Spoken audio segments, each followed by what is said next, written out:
വീഡിയോയിലേക്ക് കൃത്യമായ സ്വാഗതം. വലിയ നോയമ്പൊക്കെ കഴിഞ്ഞു, നമ്മൾ ഈസ്റ്ററൊക്കെ ആഘോഷിച്ചു. നമ്മുടെ ഈ നോയമ്പ് കൊണ്ട് നമ്മൾ ലാഭിച്ച പണം നമ്മൾ എന്ത് ചെയ്യണം, അത് ആർക്ക് കൊടുക്കണം, എങ്ങനെ പ്രവർത്തിക്കണം എന്ന് ഈ സത്യവേദപുസ്തകത്തിൽ തന്നെ പറഞ്ഞിട്ടുണ്ട്. വിശുദ്ധ മത്തായി സുവിശേഷം 25-ാം അധ്യായത്തിലെ 35-ാം തിരുവചനം മുതൽ ഇപ്രകാരം പറയുന്നു: എനിക്ക് വിശന്നു, നിങ്ങൾ എനിക്ക് ഭക്ഷിപ്പാൻ തന്നു. എനിക്ക് ദാഹിച്ചു, നിങ്ങൾ എനിക്ക് കുടിപ്പാൻ തന്നു. ഞാൻ പരദേശിയായിരുന്നു, നിങ്ങൾ എന്നെ സ്വീകരിച്ചു. ഞാൻ നഗ്നനായിരുന്നു, നിങ്ങൾ എനിക്ക് വസ്ത്രം ധരിപ്പിക്കാൻ തന്നു. ഞാൻ രോഗിയായിരുന്നു, നിങ്ങൾ എന്നെ വന്നു കണ്ടു. ഞാൻ കാരാഗ്രഹത്തിലായിരുന്നു, നിങ്ങൾ എൻ്റെ അടുക്കൽ വന്നു. ഇങ്ങനെ ഈ പറയുന്ന രീതിയിലുള്ള ബുദ്ധിമുട്ട് അനുഭവിക്കുന്ന ഓരോരുത്തരിലും ആണ് നമ്മൾ യേശുക്രിസ്തുവിനെ കണ്ടെത്തേണ്ടത്. രോഗികളായിരിക്കുന്നവരെ, അശരണായിട്ടുള്ളവരെ, ഭവനമില്ലാത്തവരെ, വസ്ത്രമില്ലാത്തവരെ, ഭക്ഷണമില്ലാത്തവരെ, ഇത്തരത്തിലുള്ളവരെ എങ്ങനെ നമുക്ക് പരിരക്ഷിക്കാം എന്നതാണ് ഇന്നത്തെ ചിന്താവിഷയം. ഇങ്ങനെ പരിരക്ഷിച്ചുകൊണ്ടിരിക്കുന്ന ലൈഫ് ഓഫ് സർവീസിനെ കുറിച്ച് ഞാനൊരു വീഡിയോ എടുത്തപ്പോൾ, ഞാൻ കോളേജിലെ മീറ്റിങ്ങിന് ചെന്നപ്പോൾ പലർക്കും ഇതറിയില്ല. അതുകൊണ്ട് അവർ പറഞ്ഞിട്ടാണ് ഞാനിപ്പോൾ ഇത് വീണ്ടും അറിയിക്കുന്നത്. ഇത് നമ്മുടെ മണർകാട് കോളേജിൻ്റെ ഒരു പൂർവ്വ വിദ്യാർത്ഥി തന്നെയായിരുന്നു അക്കീഞ്ഞ തിരുമേനി. തൂത്തുട്ടിയിലെ ഒരു വലിയ എന്താ എനിക്കതിനെ പറഞ്ഞറിയിക്കാൻ പറ്റത്തില്ല, വലിയൊരു ശുശ്രൂഷയാണ് അവിടെ ചെയ്തുകൊണ്ടിരിക്കുന്നത്. ആ ധ്യാന കേന്ദ്രത്തിനോട് സമീപം തന്നെ ലൈഫ് ഓഫ് സർവീസ്, അതിനോട് തൊട്ടടുത്താണ് ലൈഫ് ഓഫ് സർവീസ് എന്ന് പറഞ്ഞ ഒരു പ്രസ്ഥാനം. അവിടെ ഈ പറഞ്ഞിരിക്കുന്നത് പോലെ ഇപ്പോൾ ഞാൻ വായിച്ചല്ലേ, ഇതുപോലെയുള്ളവരെല്ലാം ജാതിമത ഭേദമന്യേ അവിടെ കൊണ്ടുവന്ന് താമസിപ്പിച്ച് ശുശ്രൂഷിച്ചു വരികയാണ്. 2017 നവംബറിൽ ആരംഭിച്ചതാണ്. അന്ന് വെറും 5 അന്തേവാസികളെ ഉണ്ടായിരുന്നുള്ളൂ.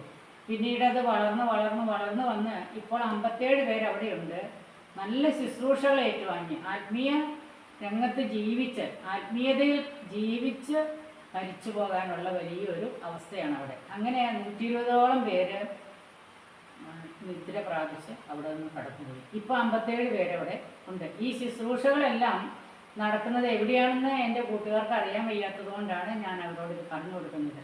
ഇത് തന്നെയല്ല, ഇപ്പോൾ വേറൊരു കാര്യം കൂടെ പറയാനുണ്ട്. ഈസ്റ്റർ ദിവസം ഇതല്ലാതെ വേറൊരു ശുശ്രൂഷ കൂടെ അവിടെ നടക്കുന്നുണ്ട്. അതായത് റോഡുകളിലും പല സ്ഥലത്തുമായിട്ട് ഭവനമില്ലാത്തവർ, ഭക്ഷണമില്ലാത്തവർ, അതുപോലെ തന്നെ കനാലിൻ്റെയൊക്കെ സൈഡിൽ, അതുപോലെ പാലത്തിൻ്റെ ഓവർ ബ്രിഡ്ജിൻ്റെ അടിയിൽ ഒക്കെ കിടക്കുന്ന ഒരുപാട് പേരുണ്ട്. കോട്ടയത്ത് ഇത്രയും കഷ്ടത അനുഭവിക്കുന്നവരുണ്ടെന്ന് പലർക്കും അറിയില്ല. അവർക്കെല്ലാം ഈസ്റ്റർ ദിനം ഉച്ചഭക്ഷണം റെഡിയാക്കി പാക്ക് ചെയ്ത് കൊടുക്കുന്ന ഒരു ശുശ്രൂഷ.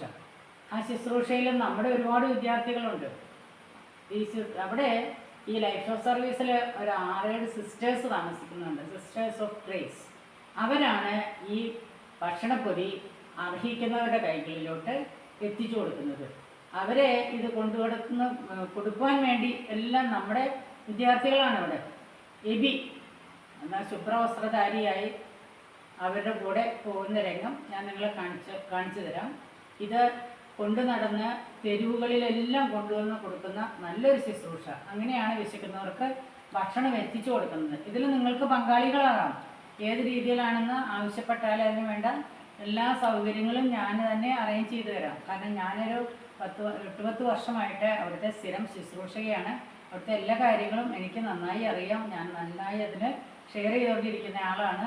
പിന്നെ ഈ ഒരു ശുശ്രൂഷ കോട്ടയം പരിസരത്ത് മാത്രമല്ല, വീണ്ടും മൂവാറ്റുപുഴയിലുണ്ട്, ആരക്കുന്നത്തുണ്ട്. ഇവിടെ നിന്നും കേരളം വിട്ട് തമിഴ്നാട്ടിലോട്ട് വരെ വ്യാപിപ്പിച്ചിട്ടുണ്ട്. അതെല്ലാം അടുത്ത വീഡിയോയിൽ പറഞ്ഞു തരാം. ഈ വീഡിയോ ഒരുപാട് നീണ്ടുപോകുമല്ലോ. അപ്പോൾ ഈ ശുശ്രൂഷയിൽ പങ്കാളികളാകാൻ ആഗ്രഹമുള്ളവർക്ക് ദൈവം അനുഗ്രഹിച്ച് എല്ലാ കാര്യങ്ങളും ചെയ്യാനായിട്ട് സാധിക്കട്ടെ എന്ന് പ്രാർത്ഥിക്കുന്നു.